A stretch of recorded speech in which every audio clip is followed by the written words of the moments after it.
Hey, on this episode of Samp&Chance, we're going to get into it with a little bit of what happened last night on Monday Night Raw and Smackdown. Also, we're going to touch on CM Punk, the guy's chirping again. All this and so much more on this episode of Samp&Chance. So strap in and thank you for letting us into your ears.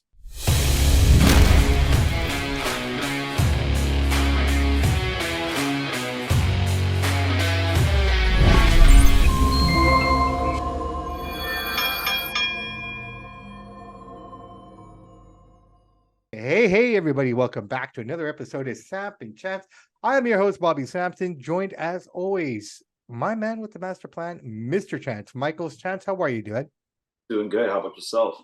I can't complain, brother man. A little sore and stiff. That's just life. It's just the way it goes. Other than that, everything is beautiful. We've been pretty busy with a lot of house guests for the last couple of weeks. It's kind of weird just to have the two of us it's weird to have just the two of us. Yeah, it's been a few weeks. Definitely. Wow. Yeah, it's been really good. So here we are alone. Let's just talk, man. Monday Night Raw Payback is the next pay-per-view coming up. I guess the next couple of months, in my opinion, anyways, are kind of filler months for wrestling. If you know what I mean. It's just kind of like we have Payback coming up. I guess nothing's been announced yet, but I know that we're probably going to get Shinsuke versus Seth.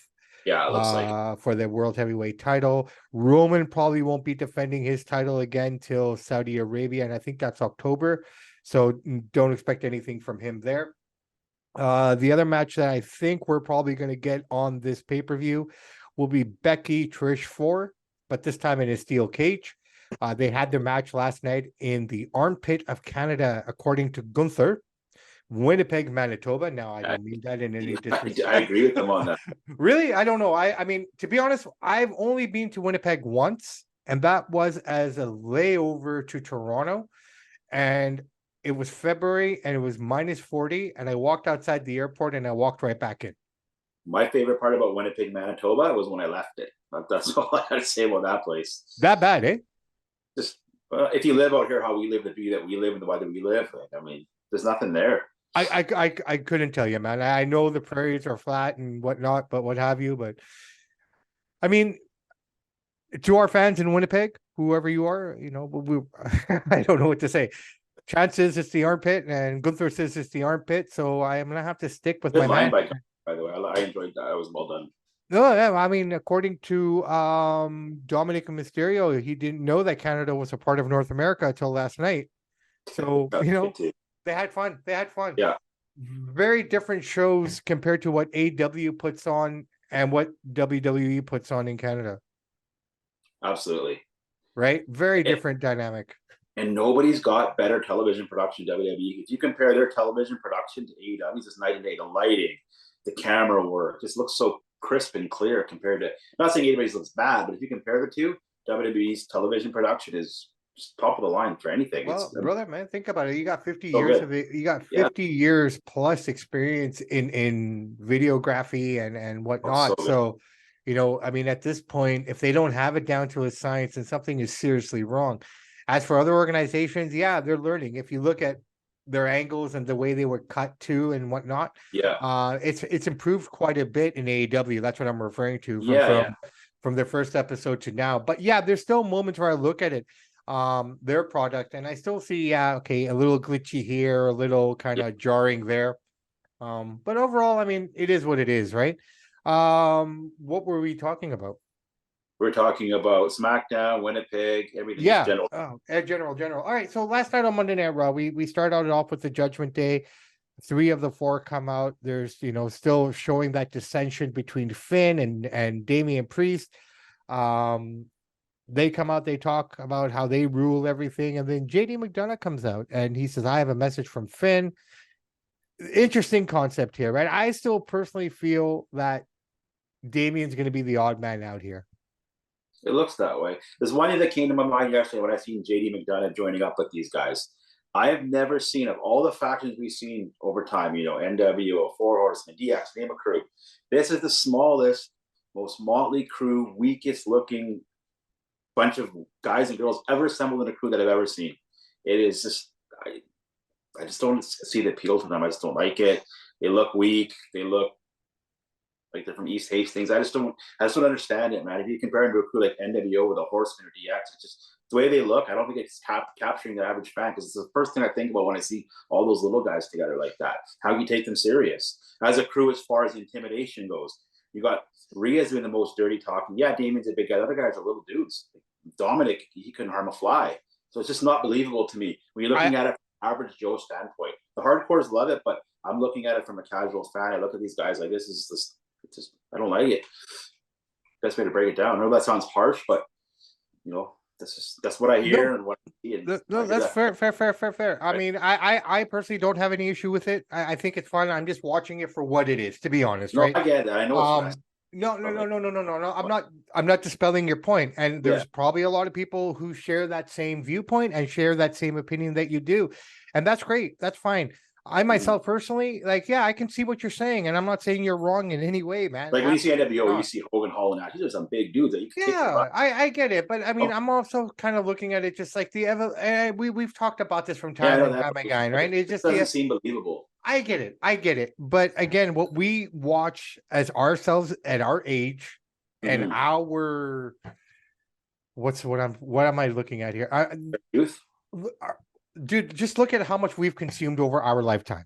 Yeah, no, I know. And look at how much we've watched. Like, think about it, bro. We basically watched wrestling when it was literally a circus, right? Mantar.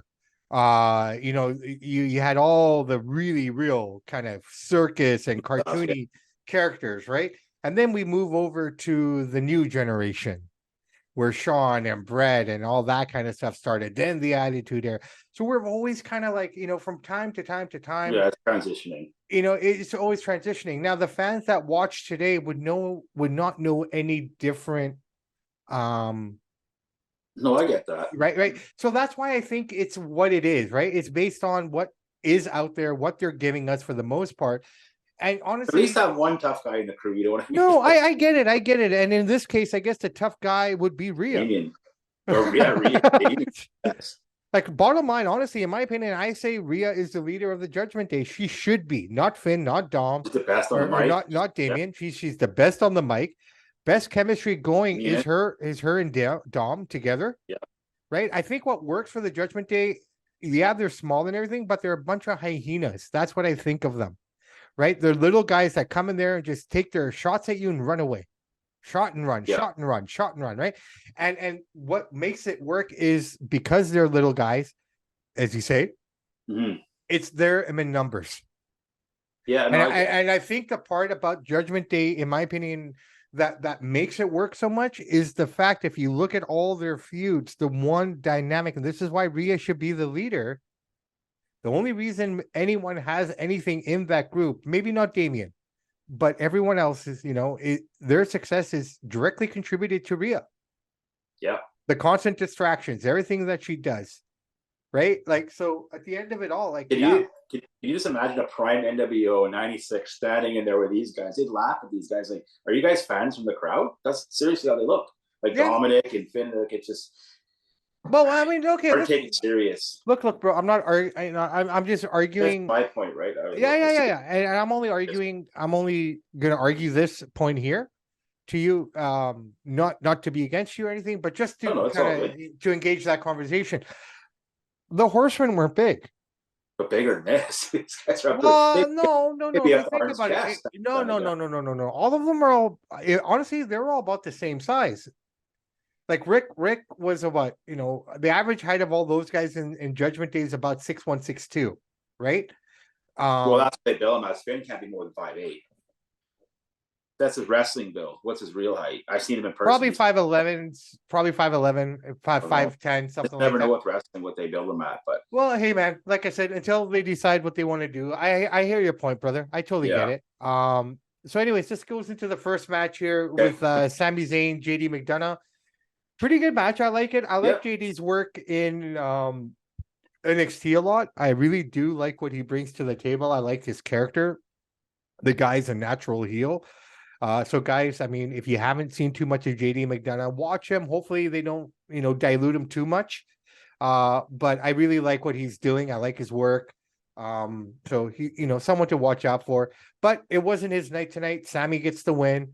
Finn One thing comes out. Sammy doesn't have credit for it. I knock him quite a bit, but I think Logan Paul throws the best working punch right now. But I think Sami Zayn's punches, some of the most realistic looking punches that we see in WWE. Some of these guys throw the most this terrible punches is so like, I don't want to say fake, but it's not believable. But Sammy, he actually hits you pretty good. He was hitting JD McDonough pretty good. I got to give him props. He throws a really good working punch. One of the best. No, he's got a great working punch. I mean, he's a great worker. I mean, he is a true mechanic, right? And considering his tag team partner's health and considering his own health right now, mad respect to him for showing up every night and really working hard. He's not, shying back. I mean, for a guy who's technically injured, he should not be thrown through a table. But the guy's, he's doing his job. He's doing his job. He did good. So since we've had so many guests in the house, some things have kind of slipped by. So one of the things that kind of slipped by, Chance, was Sonya Deville tearing her ACL. I think those women tag team titles are cursed. Every time someone gets them, one of the girls ends up suffering some sort of serious injury. It's like the Madden curse, where they put on the cover of Madden, ends up getting injured the following year. So maybe there is something to that. I never thought of it that way. But right. Well, I think about it. Every person, for the most part, for the last 2 or 3 transitions of that title, whoever's gotten it's gotten hurt. Someone has. Yeah, that's true. And so we have a backstage segment with Chelsea Green and Adam Pearce, and basically saying like, look, you're gonna have to strip you. Your tag team partner's done. Chelsea, in her beautiful Karen character, and she plays it really, really well. Speaking of Chelsea Green, I seen her at the BC Lions game. They put her on the big screen. She got the belt there. She's on the field. Give a big hand to WWE Superstar Champion Chelsea Green from Victoria, and she waved her hands, and the crowd gave her a pretty good ovation. That's pretty cool. Yeah, so she's, I texted you that too. I said, oh, she's allowed back in the country. Because she's trying to get her green card. When you're going through that process in the States, apparently you can't leave the country until it's done. So that's why she didn't come to any of the Canadian dates earlier when she came back, right? Because she couldn't go across the border. So I guess she must have sorted out her paperwork and stuff, and she's back to the country. So welcome home, Chelsea Green. So Chelsea's backstage and she's saying, I'm going to go to HR. I'm going to go to your manager, blah, blah, blah. This is unfair.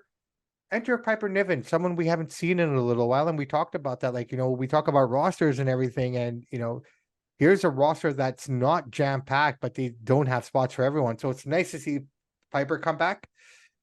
She's Chelsea's new tag team partner. And I'm really excited about this dynamic based on how Piper acts and the way Chelsea acts. I think it's going to be a really fun dynamic. I think it's going to be a better tag team than her and Sonya, to be honest. It could be, to see what kind of chemistry they have, but you could be right. I have a feeling they're going to be really entertaining and fun to watch. I don't know about their in-ring work or what have you yet, to be honest. I'm not saying either one is bad. Both are really good workers. But that being said, I'm more interested in the out of the ring dynamic. I think they're going to be really fun. Yeah. Where do we go from here? Yeah, so basically from here, Saxton is backstage with Cody Rhodes, and he talks about his match with Finn Balor. Usually, same old. I'm gonna beat him up. He's gonna fight. He's respect, right? Just general talk, right? I'll be ready for Finn Balor. That's what he says. Gunther standing on top of the announce table is what we're greeted to on the next shot here. He talks about Winnipeg, Canada, and this is where we started our show, and this is why I said what I said, but he called Winnipeg, Manitoba, the armpit of Canada. Now, geographically, that doesn't make sense just because of where it's situated. How would that be the armpit of the country? But I'm just only throwing that out there just to be logical. He talks, I love Gunther. I really do. He talks about the Alpha Academy. Alpha Academy comes out. I'm curious to what this, Ludwig is trying to pull here, hitting on Maxime Dupuis right in front of the boys. And then, unfortunately, the Italian, Giovanni gets his ass kicked by Gable, and that's the end of that. Gunther's not happy, so he challenges Otis, beats up Otis. And there you go, man. That's basically what we have there. Yeah. Like I said, this is probably not the boringest time in wrestling, but the most quietest time. Yeah, they're developing new storylines and So, Yeah. and then so And they it's a go from chance for there. some of the lesser guys to shine. Like you're not going to see as much Brock or Roman guys around. So they get No. some guys that are down the card get a chance to show what they got. Yeah, yeah, Grab yeah. that brass ring, as Vinnie Mac would say. Well, hey man, here's an opportunity, right? Like, I mean, I think we already know what a lot of the matches are going to be, or how they're planning things. But this is an opportunity for guys and girls to kind of show themselves and prove that they deserve an opportunity at one of the big shows coming up here pretty soon, right? To get Absolutely. involved. So, this is it. So, speaking of guys trying to figure out what they want to do, Drew McIntyre's backstage. He's about to have an interview. Enter Riddle. Riddle comes in and he starts, talking and not letting Drew say a piece. Kind of cool, kind of fun. They end up becoming a tag team and they fight the Viking Raiders and win. So we got two new tag teams here coming out of this show. I don't know if Drew and and Riddle will stick, but we'll see. There was that funny segment that they showed earlier from the day where they had Tommaso Ciampa and Riddle standing together, and Tommaso's putting up Johnny Gargano posters missing, and they go back, Johnny, Randy, Johnny. Yeah, that was funny. That should be kind of interesting to see. It's kind of weird to see Ciampa in a comedic role, considering he's such a hardcore, kind of serious guy. So, kind of. I like it. He needs something to catch on with the fans. So maybe this will help him get over a little more. Great worker, but doesn't have much like character or anything, right? Yeah. So basically, that match ends with Riddle with the floating bro off the rope. Eric attacks from behind, enters the ring, hits the ropes, or so Drew comes into the ring, hits the ropes. Claymore, 1, 2, 3. That's all she wrote. That's it, man. That's it. Matt Riddle tells Drew that he thinks that they can become tag team champions, and I guess the New Day hears this, and they're back in action. So that's something new. Both guys are back from injury. Don't know about Big E if he'll ever make it back. What do you think? I think he will. He's such a dedicated athlete that I think he wants to do something. Like Edge was gone for a while with the neck thing, and eventually they do come back. How long he'll be out, I don't know, but I could see him step in the ring a few more times. Next, these guys are, especially at Big E's level. These guys don't listen to doctor's orders sometimes, right? Same thing with Daniel Bryan. They don't let the wrestle again. He went to AEW and look at him go. So yeah, no, 100. Well, he's been injured a lot. He's on the shelf right now. So, Big E, I guess next. I get neck. The neck is that one area of the body, man. Especially in this industry, you can't if it's fucked, it's fucked, right? Yep. Like, look at Edge. He shouldn't be wrestling at all, but he is. Did you see that? Did you see that thing where he showed on Smackdown, where he came out and he talked about Sheamus and everything? Yeah. And he saw that tumble he took, and that was his epiphany and his realization. Wait a minute, if I can take this fall, I can wrestle. Yeah. Right. Big E will be back a little bit. He's about 10 years younger than Edge, maybe 15. So he will wrestle again, but I don't know if that's a smart idea, but so it's what he loves. So I can see I'm hearing they're might bring him in a la Corey Graves style and bring him onto commentary. And he has a great voice. I think he could do a really good job at it. Right. I'll tell you what, man. Now we're talking about commentating a little bit here. Who is the most annoying commentator to listen to, in your opinion? Right now? Right now. Wrestling Michael Cole. But For you? I think he's the worst wrestling play-by-play guy going right now.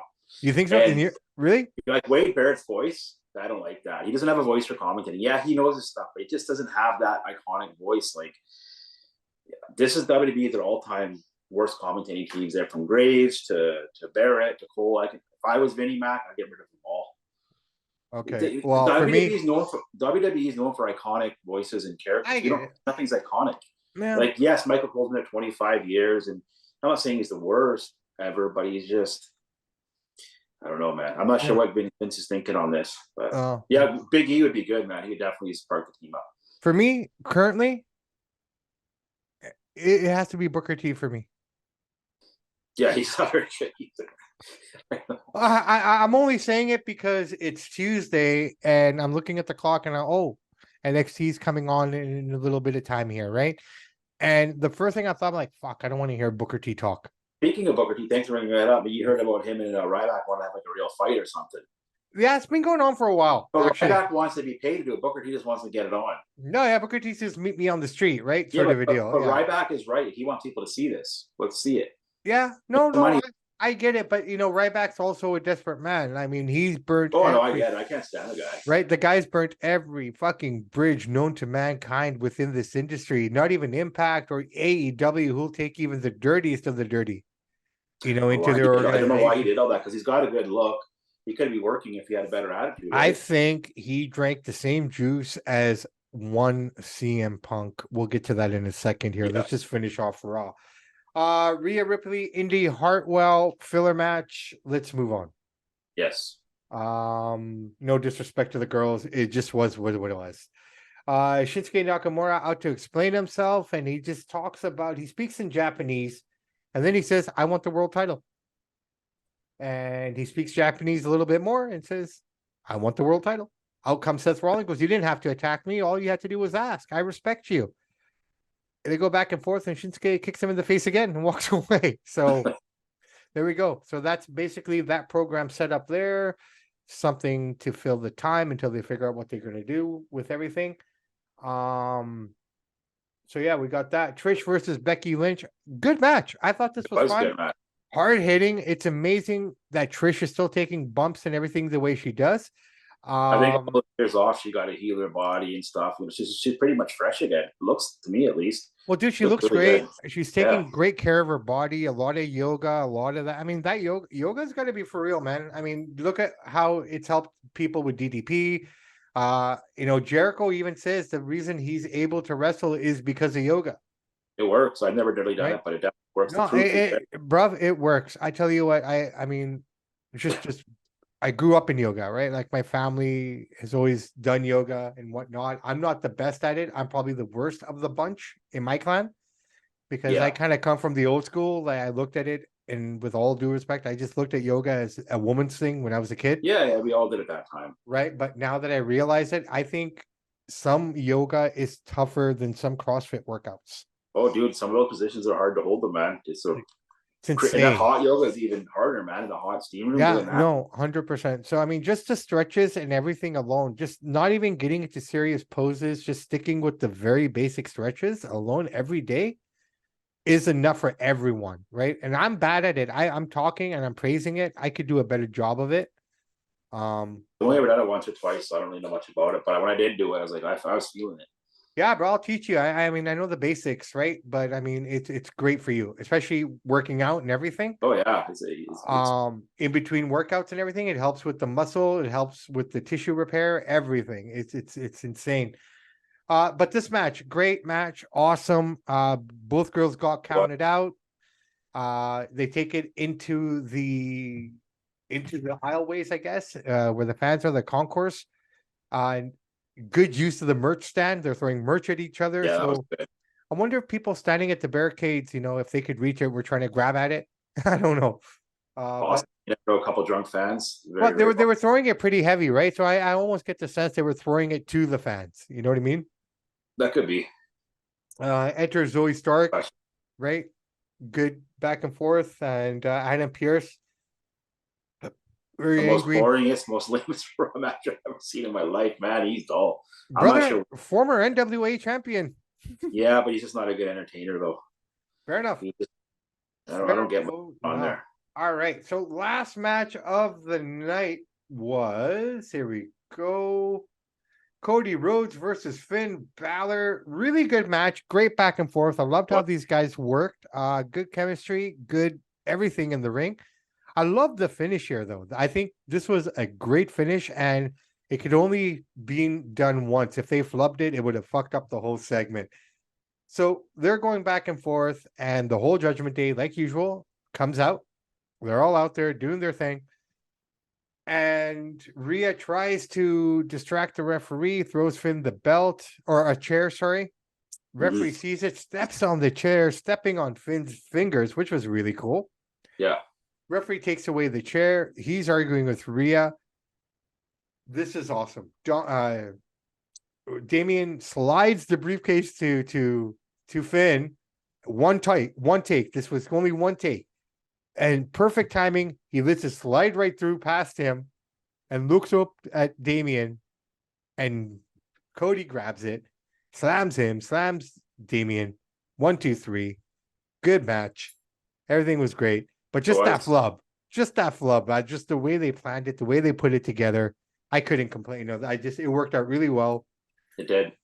They come in, they beat and they showed that they were all on the same page after that. Still, after that flub, they beat the shit out of Sammy, who came out to help afterwards because they all started going on to Cody. JD McDonough comes out, doesn't come in the ring, stays on the outside. Judgment Day does their thing, closes their show in solidarity and unity with JD looking on the background, and that was Monday Night Raw, man. Good way to close the show out. No, can't complain. Right, CM Punk, Collision is his show. He says he's the true heavyweight champion. Backstage, he's fighting with everyone again. He's talking shit about Hangman Page. He's got into a fight with Jungle Boy Jack Perry. What the fuck? He's just very, very angry, very bitter, bad attitude, prima donna. Everybody talks about he's a good guy because he doesn't drink or smoke dope. Okay, that's great qualities, but he's a shitty guy the way he treats people. He's just bitter. I don't think he likes wrestling, dude. I think he just couldn't cut an MMA. He was too old, not skilled enough, so he went back to wrestling because it's easy money for him. I don't think he enjoys being there. He was young enough when MMA started. If he truly wanted to become an MMA fighter, he could have gone that path at that time, but he stuck with wrestling, right? And, yeah. I just don't think he's not an athlete like a Brock Lesnar. So he's seen Brock Lesnar do what he does. Brock Lesnar's a 110 million athlete, if not even higher than that. His CM Punk is just a regular guy with a regular build and decent athleticism. He's not a pure athlete like a Lesnar is, right? So he's just like a punk rock kid, basically, who beefed up a little bit. You could see it when he was moving around in the cage. He's just not a pure athlete like a Lesnar. And he thought he was bigger than he is, and we all see what happened there. Yeah, no, for sure. Something about that guy. He's always rubbed me the wrong way. I've never liked him. I've always found him a spoiled brat. He's too cool for school, punk rock, anti-authority, complete opposite of what I like. And it's just, well, I don't know I don't understand the guy. Why does Tony Khan put up with it? Well, I mean, based on what we've seen of Tony Khan and him, I mean, of course he's going to put up with it. I mean, if he's willing to put up with the shit he pulled at the press conference, right? I mean, what can't he do? I mean, yeah. you as an owner have all the authority in the world, and if you're saying you can't do anything, then that's a problem. If there's anyone who can do anything, is you. It's like a king saying, "Who am I to change the law of the land?" Well, you're the fucking king. Of course you can. You're the one person who can change anything. So change it. Like, seriously, he's not. I don't know what to think about it anymore, man. Like, I'm trying to find. It's going to keep going on too, right? It's not just going to be dead like a one time he got mad. They're going to keep poking at each other. Well, it's just frustrating because no one else is saying anything. Like, the first day you come back, you're taking shots at people, right? The Bucks came back. They didn't take a shot.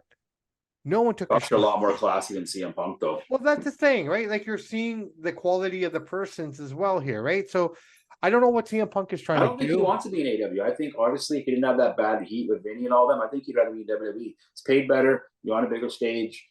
I think he just went there because the only place that would take him. That's on it's the only place that will let him get away with the shit that he gets away with. Oh, yeah. Right? If he came back to the Fed, hey, man, I think the only reason he won't come back is because of where Triple H is in the company. He won't answer to Triple H.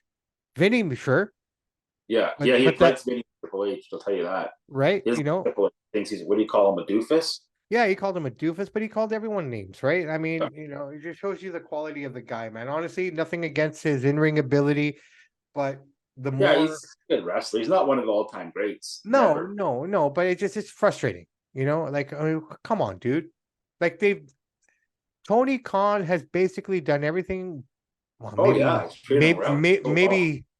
maybe he's done that for him as well. Who knows? But the reality of it is, it's like you basically created a new show just for him. Yeah, it's too bad Triple H had that heart condition because you could really have a really good story with Triple H and Punk. You got the punk rock kid, the nerdy kid versus the guy who marries into wealth, comes from a good family. You could have a hell of a story, but Triple H can't really go anywhere. But that would be can you imagine some of the promos they cut on each other? I think the program I mean, yeah, a match to close it out would be amazing, but I think I'd be happy with just a program of them just going back and forth. Because there'd be shoot theater, right? And to be fair, I mean, at that point, then Triple H could have someone with him that would do the fighting. Yeah. Right? Like, just to find that guy who would work. I'm sure he could do a match like Vince did with Brett Punch Kick, do a couple chairs. Honestly, dude, I think he could go. I think he could go. I don't think he could take anything heavy. Yeah. But I think he could. I think he gets worked over. I think the match would be 7 to 8 minutes long. He gets worked over a little bit, and he gets. It's a program with the story because it's a believable story, right? Yeah, and he gets his 1, 2, 3 spots in, right? And all you have to do is have Punk hit the ring post or something just to open that door for him. What are signature moves? The atomic drop, right? Atomic drop, pedigree, obviously to end it off. The knee, right? So a knee, atomic drop, 3 moves, maybe throwing a couple, right? Samoan, whatever the case may be, but it's not his neck or anything. I get it; it's his ticker. Yeah, but I think it's strong enough, and the way he looks, he's training. He's still in good shape. Yeah, right? I think Kevin Nash said it best, and it was a bit of a shoot when CM Punk was standing on the stage. Kevin Nash in the ring, and he said, "You look like a short order cook from the Waffle House. Go hit the gym." And right then and there, that's all you need to say about the guy. Fair play. Savage. All right, Chance, on this day in wrestling history, have you got anything, brother? I do. 19 years ago today, Randy Orton became the youngest WWE heavyweight champion of all time at SummerSlam. Oh, wow. Great accomplishment. 2004. Crazy. Yeah, no, youngest champion, then lost it a month later to Triple H. He was never a natural face, at that time. Orton, no. They tried, but it didn't work, man. It didn't work. And Evolution showed their colors and destroyed them on Monday Night Raw the following night. And then Triple H took his belt back. And that was basically it. That was it. All right, I tell you what, man, let's wrap this baby up. Let's wrap it up here and call it a day. Chance, thank you so much, brother, man. It's been nice just to chat. Next little while we have some things hopefully coming up here, and we'll be able to share that with you guys in the distant future. But until then, my name is Bobby Sampson, and I am joined with my man with the master plan, Mr. Chance Michaels. And in the words of the great AC/DC, those that like, download, and subscribe to the podcast, we salute you. We do salute you. And in the words of the infamous Ed Whalen, in the meantime and in between time, that's it for Samp&Chance. Everybody have a great rest of your week and be safe. And we will see you guys on Thursday. Samp&Chance out.